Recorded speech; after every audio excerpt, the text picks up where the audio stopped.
낡고 아담한 한옥, 세월의 흔적이 고스란히 묻어나는 마루에 김영수 노인과 이순자 노인이 나란히 앉아 있었다. 저녁 식사를 마친 지 한참이건만 식탁 위에는 덩그러니 놓인 2개의 밥그릇과 반찬 그릇 몇 개만이 앙상하게 남아 있었다. 창이운이 감도는 방 안에는 정막만이 가득했다. 벽에 걸린 낡은 괴종시계에 똑딱 똑딱 하는 소리만이 이따금씩 정적을 깨뜨릴 뿐이었다. 그 소리는 마치 멈춰버린 시간 속에서 2 노인의 외로움을 세워주는 듯했다. 밥에서 희미하게 풍기는 구수한 콩비지찌개 냄새는 20년 전 그들이 가장 사랑했던 아들, 민준이 가장 좋아하던 음식이었다. 그 냄새는 더 이상 식욕을 돋우기보다 가슴 한편에 자리 잡은 먹먹한 그리움을 불러일으킬 뿐이었다. 순자는 텅 빈 식탁 한가운데 놓인 빈 의자를 물끄러미 바라보았다. 그곳은 20년 전 민준이 앉아 왁자지껄하게 떠들며 밥을 먹던 자리였다. 그녀는 무의식 중에 손을 뻗어 그 빈 공간을 쓰다듬었다. 손끝에 닿는 차가운 공기만이 그녀의 덧없는 손길을 비웃는 듯했다. 영수는 그런 순자의 모습을 물끄러미 지켜보다가 나지막이 중얼거렸다. 민준이가 좋아하던 콩비지찌개인데 맛있게 먹었을 텐데. 그의 목소리는 희미했고 그의 눈빛은 20년 전 그날에 멈춰 있었다. 영수는 마치 시간이 멈춘 듯 늘 그날의 기억 속에서 살고 있었다. 민준이 씩씩하게 군복을 입고 입대하던 날, 그리고 며칠 후 날아온 전사 통지서. 그 이후로 영수의 세상은 흑백으로 변해버렸다. 그는 종종 민준의 어린 시절 이야기를 꺼냈다. 축구공을 들고 마당을 뛰어다니던 모습, 엄마에게 투정 부리던 귀여운 목소리, 아빠의 낡은 시계를 만지작거리던 작은 손. 그 이야기들은 살아있는 듯 생생했지만 동시에 영원히 돌아올 수 없는 과거의 유령 같았다. 창밖에서는 가을비가 추적추적 내리고 있었다. 빗방울이 처마 끝에 부딪히는 소리가 2 노인의 마음을 더욱 저미게 했다. 습하고 퀴퀴한 곰팡이 냄새가 섞인 흙냄새가 창문을 넘어 들어왔다. 그 냄새조차 그들에게는 익숙한 고독의 일부였다. 비가 억수같이 쏟아지던 어느 날 오후, 낡은 대문 밖에서 야웅야웅근하는 애처로운 고양이 울음소리가 들려왔다. 순자는 주저하며 창밖을 내다봤다. 흠뻑 젖은 어미 고양이 한 마리가 새끼 고양이들을 품에 안고 비를 피하려 애쓰고 있었다. 새끼 고양이 한 마리는 다리를 절뚝이고 있었다. 순자의 눈가가 촉촉해졌다. 그녀는 망설임 없이 우산을 들고 마당으로 나섰다. 이런 가엾은 것들, 어쩌다 이렇게 됐니? 그녀는 조심스럽게 어미 고양이와 새끼들을 품에 안아 처마 밑으로 들였다. 젖은 몸을 수건으로 닦아주고 낡은 담요를 깔아주었다. 그리고는 부엌으로 가남은 생선 조각과 찬밥을 섞어 고양이들 앞에 놓아주었다. 영수는 마루에 앉아 그 모습을 못마땅한 듯 바라봤다. 뭐 이런 걸 다 들이냐. 그의 목소리에는 짜증이 섞여 있었다. 하지만 이내 그는 조용히 일어나 부엌으로 향했다. 잠시 후 그가 들고 온 것은 작은 간장 종지에 담긴 참기름이었다. 그는 아무 말 없이 고양이 밥 위에 참기름을 몇 방울 떨어뜨려 주었다. 고양이들은 개걸스럽게 밥을 먹기 시작했다. 2 노인의 얼굴에는 희미하게나마 오랜만에 따뜻한 미소가 번졌다. 이 작은 생명들에게 따뜻한 보금자리를 내어주는 행위는 그들의 메마른 마음속에 숨겨진 깊은 연민과 사랑에 대한 갈증을 보여주는 순간이었다.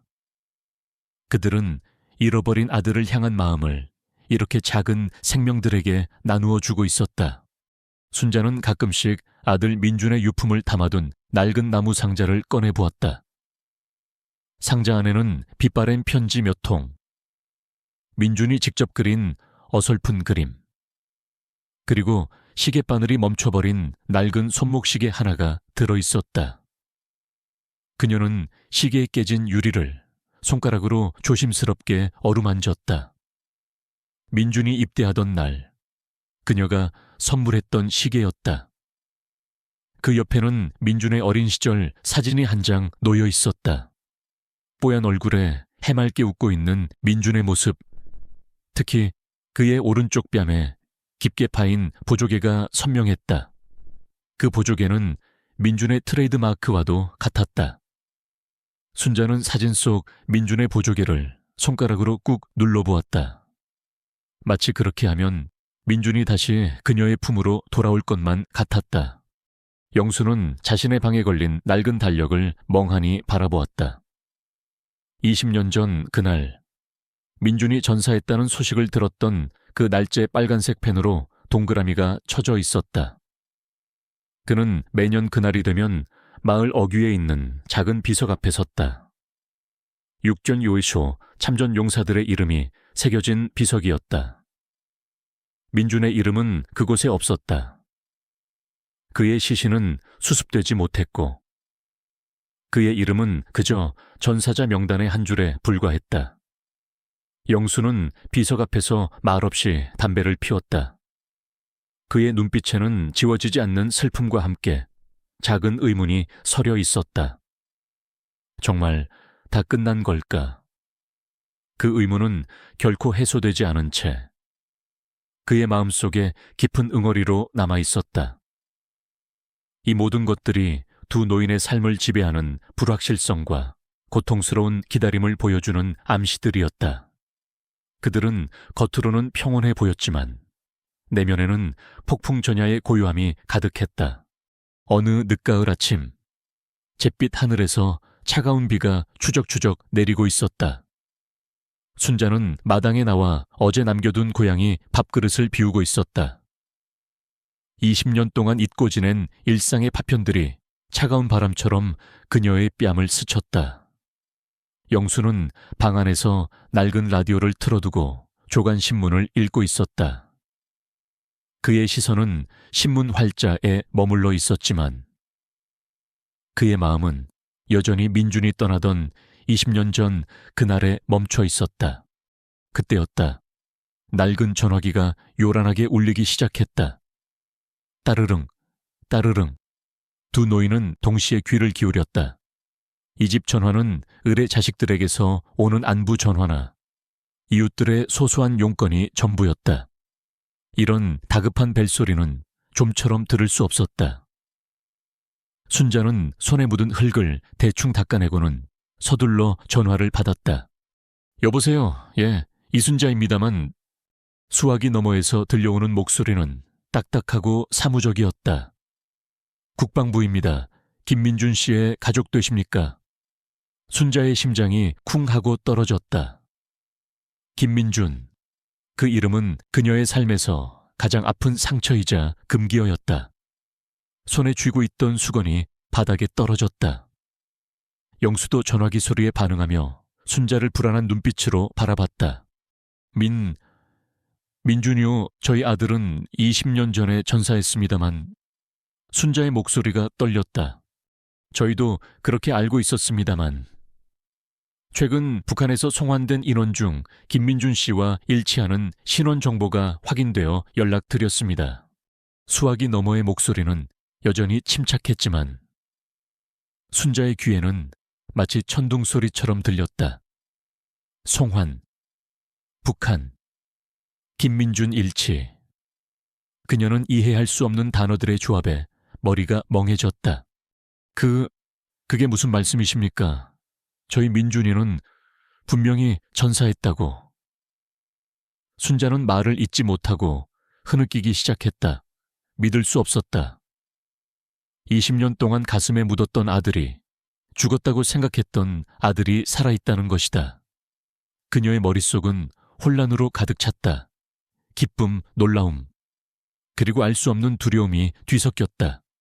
꿈일까, 악몽일까? 영수는 순자의 얼굴을 보고 심상치 않은 일이 벌어졌음을 직감했다. 그는 전화기를 빼앗아 들었다.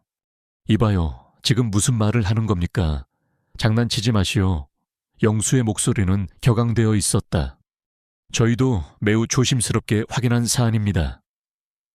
육안으로는 물론 유전자 검사 결과도 99% 일치합니다.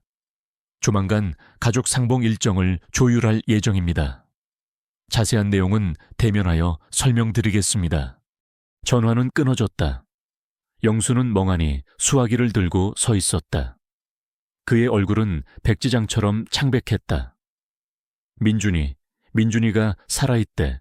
그의 목소리는 갈라져 나왔다. 그 순간 영수와 순자의 세상은 산산조각났다. 20년간 이어져 온 슬픔 속의 평온은 깨졌고 그 자리에 거대한 파도가 밀려들었다. 그들에게는 기적과도 같은 소식이었지만 동시에 감당할 수 없는 무게의 현실이었다. 순자는 주저앉아 통곡하기 시작했다. 기쁨의 눈물인지 슬픔의 눈물인지 알 수 없었다. 민준아, 내 아들 민준아. 그녀는 민준의 이름을 수없이 불렀다. 그녀의 가슴 속에는 20년간 억눌려 왔던 그리움이 폭발하듯 터져나왔다. 그러나 그녀의 눈빛에는 깊은 불안감도 함께 서려 있었다. 20년이라는 긴 세월, 북한이라는 미지의 공간, 아들이 과연 예전의 그 아들일까? 그녀는 이 상황이 그저 잔인한 꿈이기를 바랐다. 영수 또한 충격에 휩싸였다. 그는 20년간 민준이 전사했다는 사실을 받아들이며 살아왔다. 그의 삶의 모든 부분이 그 슬픔 위에 재건되었다. 그런데 이제 와서 아들이 살아 돌아온다니. 그것은 그에게 익숙한 삶의 질서를 송두리째 흔드는 일이었다. 그는 아들이 살아있다는 사실에 대한 강렬한 희망과 동시에 20년 동안 쌓아온 아들의 죽음에 대한 슬픔이라는 보호막이 깨질 것 같은 극도의 두려움을 느꼈다. 그에게는 아들의 생존이 오히려 더 큰 혼란과 고통을 가져올 수도 있다는 막연한 불안감이 엄습했다. 이 소식은 그들에게 더 이상 물러설 곳이 없음을 의미했다. 20년 동안 외면했던 현실, 즉 아들의 죽음이 정말 죽음이 아니었을지도 모른다는 가능성에 직면해야만 했다.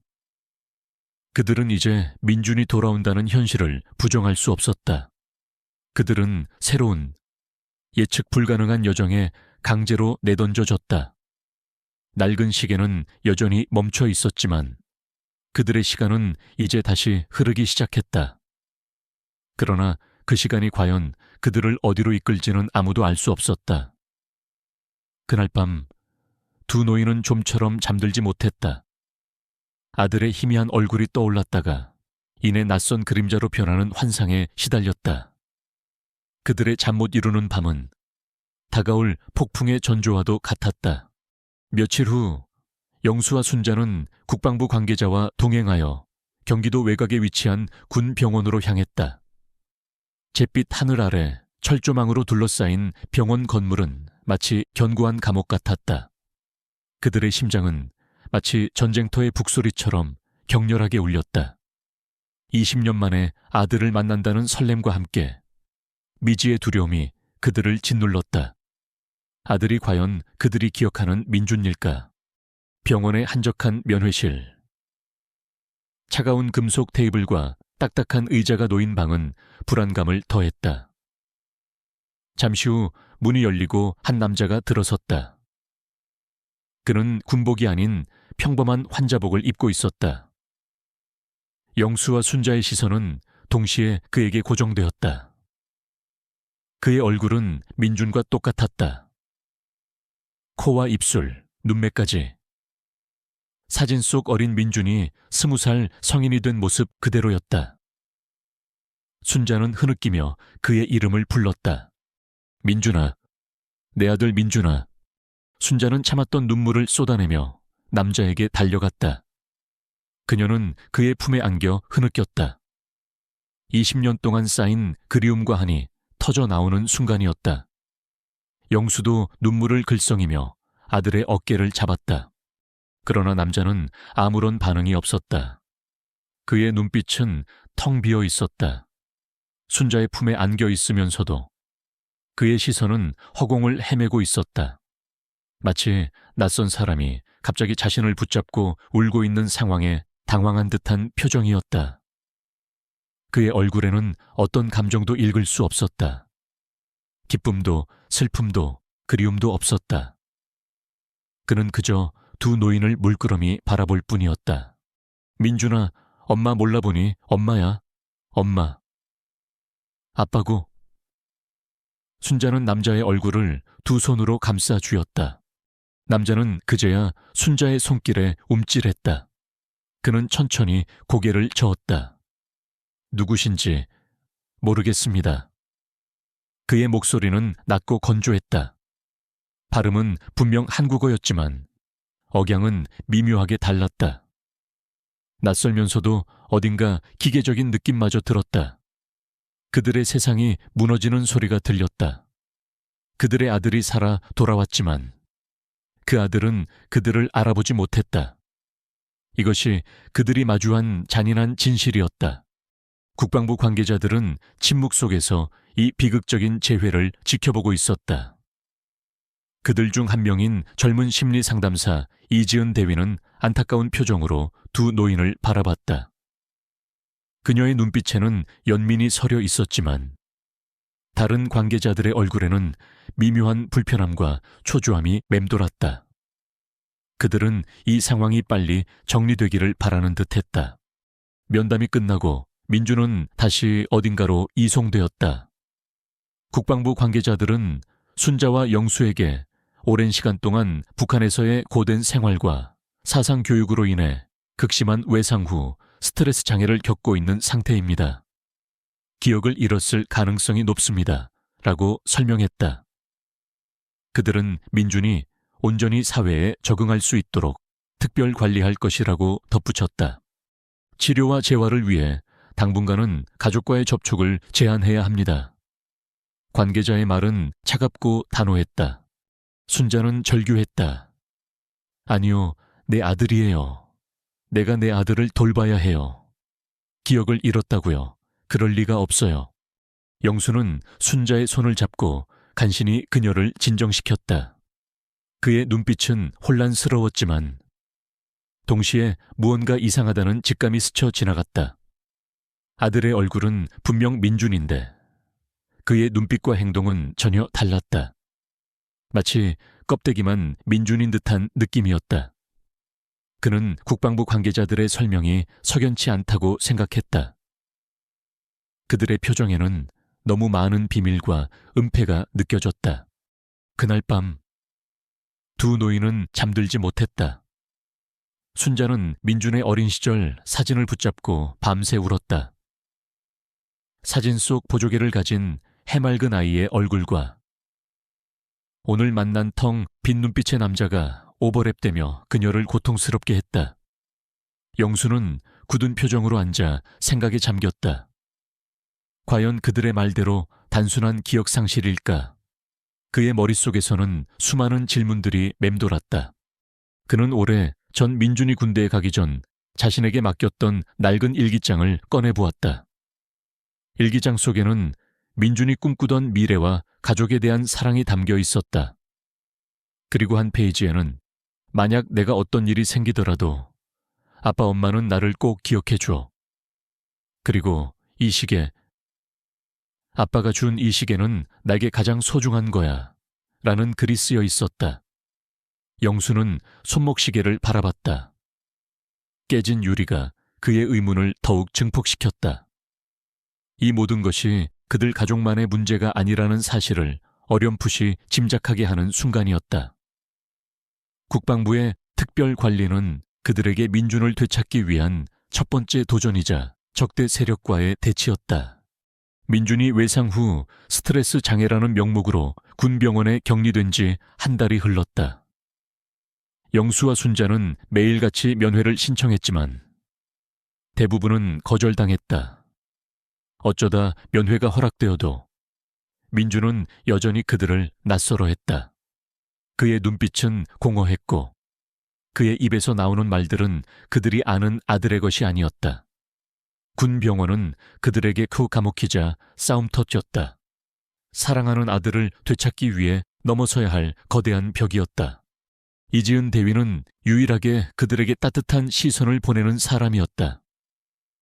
그녀는 매번 면회실에 동행하여 민준의 상태를 관찰하고 기록했다. 그녀는 그들에게 민준의 상태가 호전되고 있다는 원론적인 보고를 했지만 그녀의 눈빛에는 복잡한 감정들이 교차하고 있었다. 그녀 또한 이 상황이 석연치 않다고 느끼는 듯했다.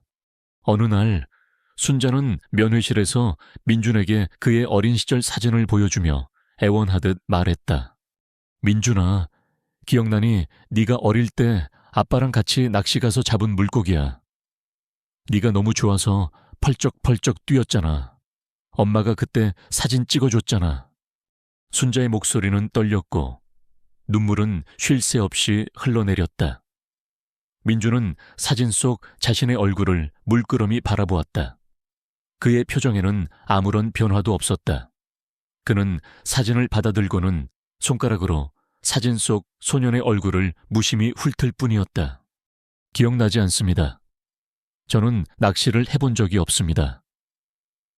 그의 목소리는 여전히 건조했다. 순자의 어깨가 주저앉았다. 영수는 그런 순자를 부축하며 민준에게 다가갔다. 그는 품속에서 민준의 낡은 손목시계를 꺼냈다. 유리가 깨진 낡은 시계였다. 민준아, 이 시계 기억나니? 네가 입대하기 전에 아빠가 준 시계야. 네가 가장 아끼던 거였잖아. 이 시계가 멈추지 않는 한 아빠 엄마는 항상 널 기억할게라고 했잖아. 영수의 목소리에는 간절함이 묻어났다. 그는 민준의 손에 시계를 쥐어주었다. 민준은 시계를 받아들고 잠시 쳐다보았다. 그의 눈동자에 아주 미세한 떨림이 스쳤다. 마치 오래된 기억의 파편이 아주 잠깐 스쳐 지나가는 듯했다. 하지만 이내 그 떨림은 사라졌고 민준은 다시 무표정하게 시계를 영수에게 돌려주었다. 이것 또한 기억에 없습니다. 영수의 얼굴에도 실망감이 역력했다. 이지은 대위는 이 모든 과정을 안타깝게 지켜보고 있었다. 그녀는 국방부의 지시와는 별개로 이 가족에게 진실을 찾아주고 싶다는 강한 직감을 느꼈다. 그녀는 두 노인이 민준에게 지극정성으로 애쓰는 모습에서 사랑의 힘이 기억을 되돌릴 수도 있다는 희미한 희망을 보았다. 그날 밤 이지은 대위는 병원 기록실에서 몰래 민준의 과거 자료들을 찾아보았다. 북한에서 송환된 이후의 기록들은 대부분 정신감정 결과, 재교육 과정 등 형식적인 내용뿐이었다. 그러나 그녀는 민준의 북한 이송 당시 기록에서 이상한 점을 발견했다. 그의 몸에 남아있어야 할 특정 외상 흔적에 대한 언급이 없었던 것이다. 그리고 그가 북한에서 사상교육 전문가로 분류되어 있었다는 점도 그녀의 의심을 증폭시켰다. 이건 단순한 기억 상실이 아니야. 이지은 대위는 혼잣말처럼 중얼거렸다. 그녀는 다음 날 영수와 순자를 따로 불러냈다. 그들의 눈에는 희미한 기대감이 서려 있었다. 어르신들, 제가 드릴 말씀이 있습니다. 민준 씨의 기억 상실은 단순히 충격 때문이 아닐 수도 있습니다. 이지은 대위는 조심스럽게 자신의 생각을 이야기했다. 그녀는 민준이 북한에서 받았을 사상교육의 가능성과 그것이 기억에 미칠 영향에 대해 설명했다. 그녀는 또한 민준의 몸에 남아있어야 할 몇 가지 특징적인 외상 흔적, 어린 시절 다친 무릎의 흉터, 그리고 깊은 보조개 옆에 작은 점이 발견되지 않았다는 점을 지적했다. 하지만 민준이 얼굴은 똑같은데 순자는 혼란스러워했다. 그 점이 가장 의문입니다. 유전자 검사 결과는 분명 99% 일치한다고 나왔습니다. 그러나 기억은 어떤 의도적인 조작이 있었을 가능성도 배제할 수 없습니다. 이지은 대위는 조심스럽게 말했다. 그녀의 말은 두 노인에게 또 다른 충격을 안겨주었다. 민준의 얼굴은 그대로인데 그의 내면은 텅 비어 있다는 것, 그리고 그들의 아들이 정말로 조작되었을지도 모른다는 끔찍한 가능성. 그럼 우리 아들이 아니라는 말입니까? 영수의 목소리는 격앙되었다. 아니요, 그럴 리 없습니다. 유전자 검사 결과는 거짓말을 하지 않습니다. 하지만 그의 기억은 다른 누군가의 의도에 의해 지워졌거나 혹은 조작되었을 가능성이 있다는 겁니다. 북한은 심리전과 사상교육에 탁월합니다. 그들은 사람의 정신을 지배하는 기술이 매우 뛰어납니다. 이지은 대위는 자신의 한계를 인정하며 두 노인에게 민준의 기억을 되찾을 수 있는 유일한 희망은 진정한 사랑과 추억뿐이라고 강조했다. 그녀는 자신이 할 수 있는 한 최대한의 지원을 약속했다. 그녀는 두 노인이 민준과 더 많은 시간을 보낼 수 있도록, 그리고 민준에게 과거의 단서들을 계속해서 제공할 수 있도록 병원 고위 관계자들을 설득하겠다고 했다. 시간은 촉박했다. 군 당국은 민준을 재교육하고 사회에 적응시킬 기한을 정해두었다. 그 기한이 지나면 민준은 다른 시설로 옮겨지거나 정부의 통제하에 사회에 통합될 것이었다. 영수와 순자는 그 전에 아들의 기억을 되돌려야만 했다. 그들은 이제 아들을 되찾기 위한 고독한 싸움을 시작해야 했다. 그들의 유일한 무기는 20년간 변치 않은 사랑과 민준과의 소중한 추억들이었다. 민준은 자신을 알아보지 못했지만 그들은 포기할 수 없었다. 이 싸움은 그들 가족의 운명뿐 아니라 진실 그 자체를 건 싸움이었다. 군병원, 민준이 머물고 있는 특별관리동은 여전히 차가운 침묵 속에 잠겨 있었다. 영수와 순자는 이지은 대위의 도움으로 민준과의 면회 시간을 늘릴 수 있었다. 그러나 매번의 만남은 그들에게 희망보다는 깊은 절망을 안겨주었다. 민준은 그들의 간절한 부름에도 낯선 눈빛만을 보일 뿐이었다. 그는 마치 깨진 거울처럼 과거의 파편들을 아무것도 비추지 못했다. 어느 날 영수는 면회실에 민준이 어릴 적 가장 좋아했던 장난감 기차와 낡은 그림책 한 권을 들고 갔다. 기차는 녹이 슬었고 그림책은 모서리가 닳아 너덜거렸다. 영수는 기차를 조립하며 민준에게 이야기를 들려주었다. 민준아, 기억나니 네가 이 기차를 얼마나 좋아했는지. 아빠랑 이걸 가지고 온 방을 기차길로 만들어서 놀았잖아. 칙칙폭폭 꼬마 기차 민준이 간다 하면서. 영수의 목소리는 떨렸지만 그의 눈빛은 간절했다. 민준은 멍하니 기차를 바라봤다. 그의 눈동자에 작은 움직임도 없었다. 순자는 곁에서 그림책을 펼쳐들고는 민준이 가장 좋아했던 아기 돼지 삼형제 이야기를 읽어주었다. 그녀의 목소리는 부드럽고 따뜻했지만 민준의 표정은 여전히 무감각했다. 엄마는 네가 이 늑대가 나올 때마다 얼마나 무서워했는지 기억나. 그러다가 돼지들이 이길 때면 좋다고 박수를 쳤지. 순자는 민준의 손을 잡고 그의 손바닥에 그림책 속 늑대 그림을 그려주었다. 그때였다. 민준의 눈썹이 아주 미세하게 꿈틀거렸다. 아주 작은 변화였지만 영수와 순자는 그것을 놓치지 않았다. 그들은 희미한 희망을 느꼈다. 그러나 이내 민준의 눈빛은 다시 공허해졌다. 그는 순자의 손을 슬쩍 피하더니 자리에서 일어났다. 더 이상 기억나지 않습니다. 이제 그만 돌아가 주십시오. 민준의 단호한 말에 순자는 주저앉아 통곡했다. 영수는 이를 악물었다. 그는 이대로 포기할 수 없었다. 이지은 대위는 이 상황을 지켜보며 깊은 고민에 빠졌다. 국방부의 압박은 점점 거세지고 있었다. 민준을 정상적인 사회생활에 투입시키라는 지시가 내려왔다. 그것은 사실상 그를 다시 세상과 단절시키고 그의 존재를 정부의 통제 아래 두겠다는 의미였다. 그날 밤 영수는 민준의 낡은 일기장을 다시 펼쳐보았다. 그 속에서 그는 민준의 필체로 쓰여진 마지막 페이지를 발견했다.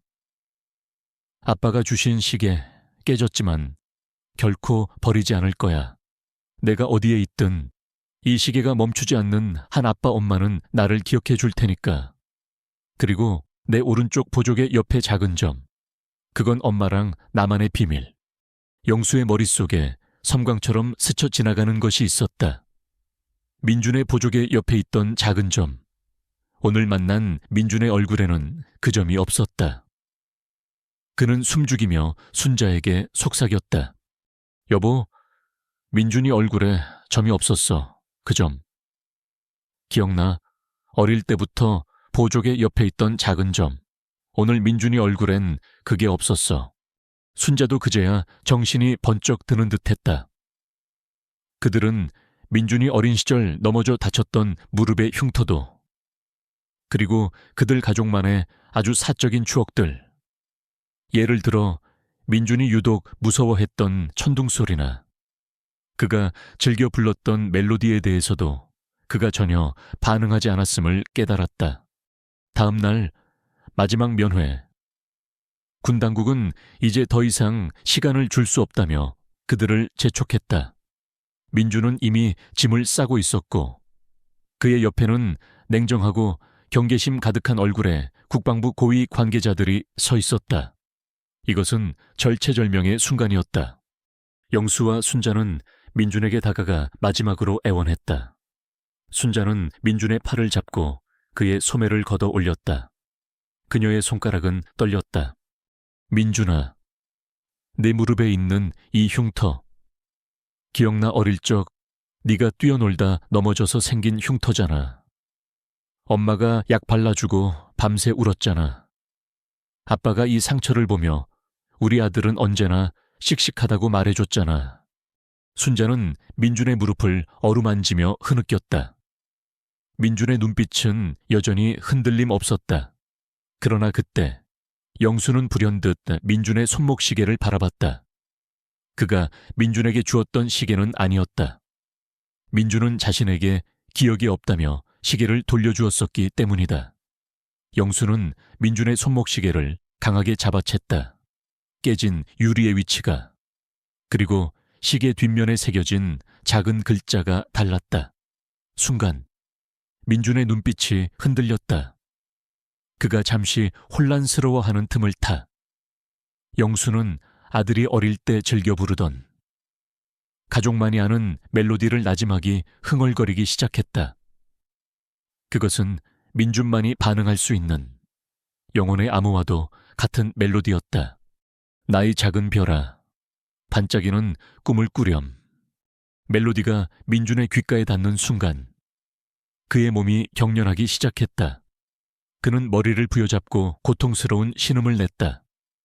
그의 눈은 크게 뜨였고 마치 잃어버린 기억들이 폭풍처럼 밀려오는 듯했다. 뇌 속에 봉인된 문이 강제로 열리는 고통이었다. 왁! 민준은 주저앉아 고통스러워했다. 국방부 관계자들은 당황하며 그에게 다가가려 했다. 진정하십시오. 환자에게 스트레스를 주지 마십시오. 그러나 영수와 순자는 물러서지 않았다. 순자는 민준의 얼굴을 두 손으로 감싸쥐고 그의 보조개 옆에 없는 점을 손가락으로 가리키며 울부짖었다. 민준아, 내 점이 없어. 이 사람은 우리 민준이가 아니야. 우리 민준이는 보조개 옆에 작은 점이 있었어. 이 사람은 민준이가 아니야. 순자의 절규는 면회실 전체를 뒤흔들었다. 그때 민준의 얼굴에 경련이 멈추고 그의 눈빛이 순간적으로 날카롭게 변했다.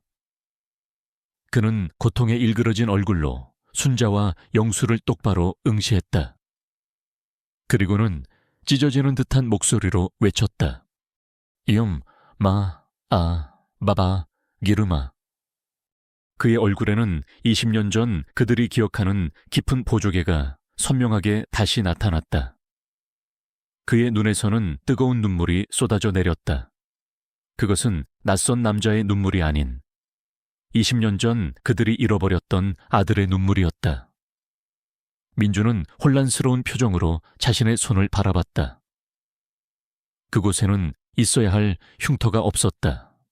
국방부 관계자들은 아연실색했다. 그들의 얼굴에는 당황스러움과 함께 어떤 은폐가 드러날지도 모른다는 극심한 불안감이 스쳐 지나갔다. 그들은 급히 민준을 데려가려 했지만 민준은 필사적으로 영수와 순자의 손을 놓지 않았다. 진실은 드러났다. 비록 아직 모든 것이 명확하진 않았지만 그들은 20년 만에 아들의 목소리를, 아들의 눈물을, 그리고 아들의 기억 조각들을 마주한 것이다. 그 순간은 고통스러웠지만 동시에 그들에게 가장 강력한 카타르시스를 안겨주었다. 민준의 절규와 함께 터져나온 엄마, 아빠, 기르마라는 외침은 면회실의 모든 사람들을 얼어붙게 만들었다. 국방부 고위 관계자들은 당황한 기색이 역력했다. 그들은 즉시 민준을 데려가려 했지만 민준은 필사적으로 영수와 순자의 손을 놓지 않았다. 그의 눈빛은 고통과 혼란으로 가득했지만 그 안에는 잃어버렸던 기억을 되찾으려는 강한 의지가 느껴졌다. 이지은 대위는 이 상황을 침착하게 지켜보았다. 그녀는 이미 진실을 어렴풋이 짐작하고 있었기에 민준의 반응에 크게 놀라지 않았다. 오히려 그녀는 이 순간이 오기를 기다렸다는 듯 국방부 관계자들에게 단호하게 말했다. 이건 단순한 발작이 아닙니다. 김민준 씨의 기억이 돌아오고 있는 겁니다. 지금 이분을 강제로 이송하는 건 더 큰 정신적 충격을 줄 뿐입니다. 그러나 고위 관계자들은 그녀의 말을 무시하고 민준을 끌어내려 했다. 그때였다. 민준이 갑자기 자신의 왼쪽 손목에 있는 옅은 상처를 꽉 움켜쥐었다. 그리고는 멍한 눈으로 순자와 영수를 번갈아 보며 중얼거렸다. 저는 김민준이 아닙니다. 그의 목소리는 갈라졌고 고통에 찬 신음과 함께 그의 몸이 다시 경련했다. 민준은 바닥에 주저앉아 머리를 감싸 쥐었다. 그는 마치 두 개의 자아가 한 몸속에서 싸우는 듯한 고통을 겪고 있는 듯했다. 이 광경을 본 국방부 관계자들은 더 이상 상황을 통제하기 어렵다고 판단했는지 결국 한 발 물러섰다. 그들은 황급히 자리를 피했고 면회실에는 영수, 순자, 민준, 그리고 이지은 대위만이 남았다.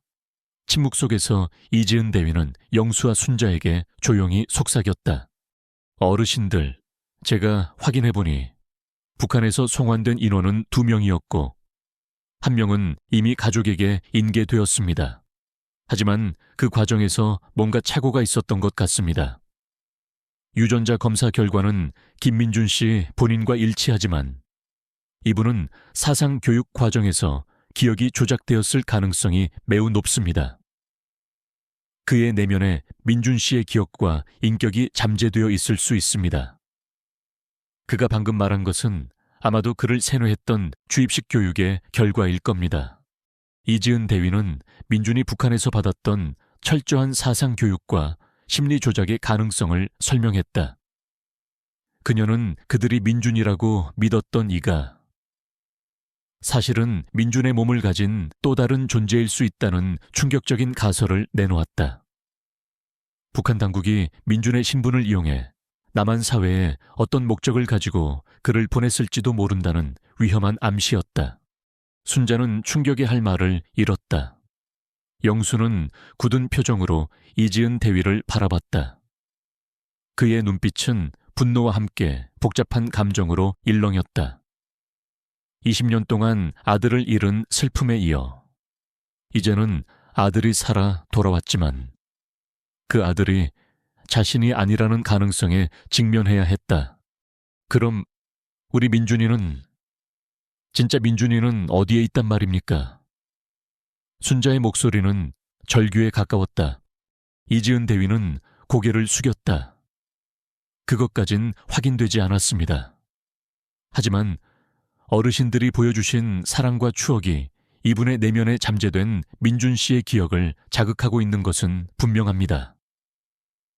계속해서 그분을 도와주십시오. 이것만이 진실을 밝히고 민준 씨를 온전히 되찾을 수 있는 유일한 방법입니다. 그녀는 국방부의 공식 보고서를 조작하여 민준의 정신 상태가 불안정하여 가족의 돌봄이 절대적으로 필요하다는 내용을 추가했다. 그녀는 위험을 감수하고서라도 진실을 밝히고 이 가족을 돕기로 결심했다.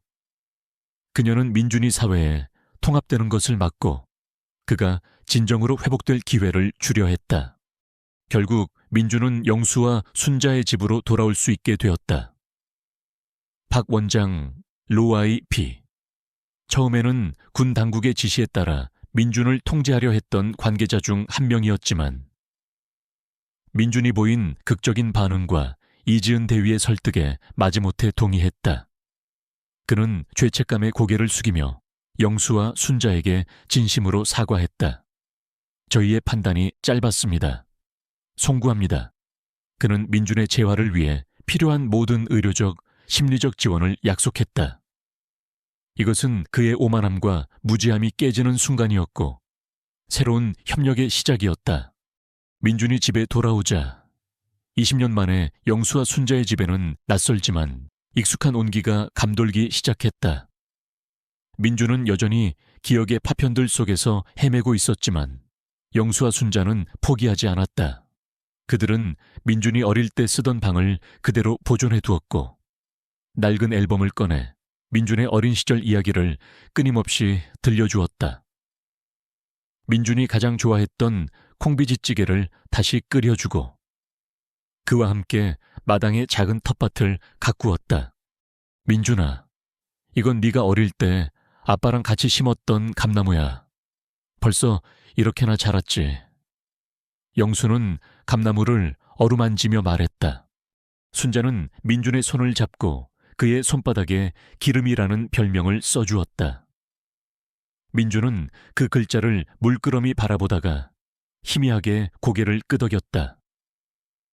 그의 얼굴에는 여전히 혼란스러움이 서려 있었지만 그의 눈빛은 이전보다 훨씬 부드러워졌다. 그는 더 이상 그들을 완전히 낯선 사람으로 여기지 않는 듯했다.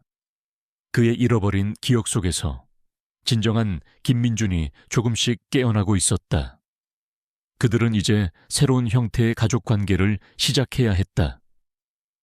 그것은 단순히 잃어버린 아들을 찾는 것을 넘어 낯선 존재 안에서 아들을 재건해 나가는 과정이었다. 그들의 삶에는 새로운 평화가 찾아왔지만 그 평화는 여전히 수많은 질문과 도전들을 내포하고 있었다. 몇 년의 시간이 흘렀다. 영수와 순자의 집은 더 이상 멈춰버린 시계 소리만이 가득한 쓸쓸한 곳이 아니었다. 민준은 이제 김민준으로서의 자신을 점차 되찾아가고 있었다. 그의 눈빛은 더 이상 공허하지 않았다. 그 속에는 부모를 향한 애정과 잃어버렸던 과거에 대한 갈증이 함께 서려 있었다. 그의 오른쪽 뺨에는 어릴 적부터 있었던 깊은 보조개가 선명했고 그 옆의 작은 점은 마치 지난 세월의 모든 아픔을 이겨낸 훈장처럼 빛났다. 그는 여전히 북한에서의 기억 일부를 완전히 회복하지 못했고 가끔은 알 수 없는 불안감에 휩싸이기도 했지만 가족의 사랑 안에서 그는 점차 자신을 둘러싼 거대한 퍼즐을 맞춰가고 있었다. 민주는 이제 부모님과 함께 마당의 작은 정원을 가꾸는 것을 즐겼다. 그들은 봄이 오면 나팔꽃 씨앗을 심었고 여름에는 싱싱한 토마토와 오이를 수확했다.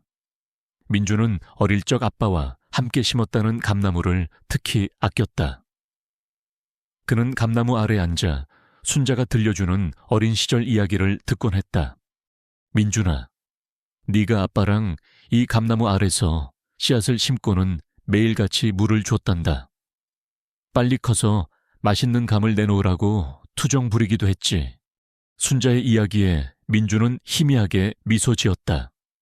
그의 얼굴에는 과거의 민준과 현재의 민준이 공존하는 듯했다. 그는 정원에 앉아 이지은 대위가 건네준 심리학 책을 읽었다. 자신과 같은 트라우마를 겪은 이들의 사례를 보며 그는 스스로의 아픔을 이해하고 치유하려 노력했다. 그는 더 이상 과거에 갇혀 있지 않았다. 가족의 이야기는 조용히 입소문으로 퍼져나갔다. 영수와 순자는 민준과 함께 비슷한 아픔을 가진 가족들을 돕기 시작했다. 그들은 잃어버린 기억 찾기 모임을 만들었고, 민준은 그 모임에서 자신의 경험을 나누었다. 처음에는 말을 더듬고 불안해했지만 점차 그는 용기를 얻었다. 저는 제가 누구인지 몰랐습니다. 제가 사랑했던 부모님을 알아보지 못했습니다. 하지만 부모님의 사랑과 끈기 덕분에 저는 다시 저 자신을 찾을 수 있었습니다. 여러분도 포기하지 마십시오. 기억은 돌아오지 않을 수도 있습니다. 하지만 사랑은 언제나 기억합니다. 민준의 진심 어린 이야기는 많은 이들에게 희망을 주었다. 그는 이제 자신과 같은 고통을 겪는 이들을 위한 등대가 되어 있었다. 그의 회복은 단순히 개인적인 것이 아니라 남북으로 갈라진 비극 속에서 희망을 찾는 상징적인 의미를 지니게 되었다. 이지은 대위는 이제 전역하여 민간 심리 상담사로 활동하며 이 모임에 적극적으로 참여했다. 그녀는 민준 가족의 가장 든든한 조력자이자 친구였다. 어느 가을날 민준은 오랜만에 손목시계를 꺼내보았다. 유리는 여전히 깨져 있었지만 그는 시계를 수리점에 맡기지 않았다. 그는 깨진 유리를 통해 과거의 상처와 극복의 의미를 되새기고 싶었다. 시계는 20년 전 그날처럼 멈춰 있었지만 그의 삶은 멈추지 않고 흘러가고 있었다. 그의 옆에는 순자와 영수가 따뜻한 미소를 지으며 앉아 있었다. 민준아, 우리 사진이나 찍을까? 가족 사진. 순자가 휴대폰을 들고 말했다. 세 사람은 감나무 아래서 환하게 웃으며 사진을 찍었다. 민준의 얼굴에는 깊은 보조개가 선명했고 영수와 순자의 얼굴에는 오랜만에 진정한 평화와 행복이 깃들어 있었다. 그들의 사랑은 시간과 국경을 넘어 잃어버렸던 기억마저도 되살려낸 기적을 만들어냈다. 사진 속 민준의 눈빛은 비록 과거의 모든 것을 완벽하게 기억하지 못해도 현재의 행복과 미래에 대한 희망으로 가득 차 있었다. 그의 삶은 완전히 회복되지 않은 채 여전히 상처를 안고 있었지만 그 상처는 더 이상 그를 묶어두지 않았다. 오히려 그를 더 깊이 있고 강인한 사람으로 만들었다. 기억은 흐릿할 수 있지만 사랑은 영원히 선명하다. 그들의 이야기는 끝나지 않았다. 그들은 앞으로도 함께 사랑과 희망을 나누며 서로의 기억을 채워나갈 것이었다. 마당의 감나무는 해마다 열매를 맺을 것이고 그들의 집에는 언제나 따뜻한 웃음꽃이 피어날 것이다. 여러분, 김민준 씨와 그의 가족의 이야기는 어떠셨나요? 20년 만에 돌아온 아들이 자신을 알아보지 못하는 비극적인 상황 속에서도 포기하지 않는 사랑으로 마침내 기억의 조각들을 맞춰가는 이 가족의 이야기는 우리에게 깊은 울림을 줍니다. 잃어버린 기억보다 더 소중한 것은 바로 변치 않는 사랑과 용서, 그리고 함께할 수 있는 현재라는 것을 말이죠. 어쩌면 우리 주변에도 김민준 씨처럼 아픔을 숨기고 살아가는 이들이 있을지도 모릅니다. 때로는 낯선 모습으로 돌아온 이들에게 필요한 것은 비난이나 판단이 아닌 진심 어린 관심과 따뜻한 손길일 것입니다. 여러분도 이들처럼 희망을 잃지 않고 서로를 보듬어주는 삶을 살아갈 수 있기를 바랍니다. 이 영상이 여러분의 마음에 작은 씨앗을 심었기를 바라며 좋아요와 구독, 그리고 소중한 댓글은 저희 채널에 큰 힘이 됩니다. 다음에도 따뜻한 이야기로 찾아뵐게요. 안녕.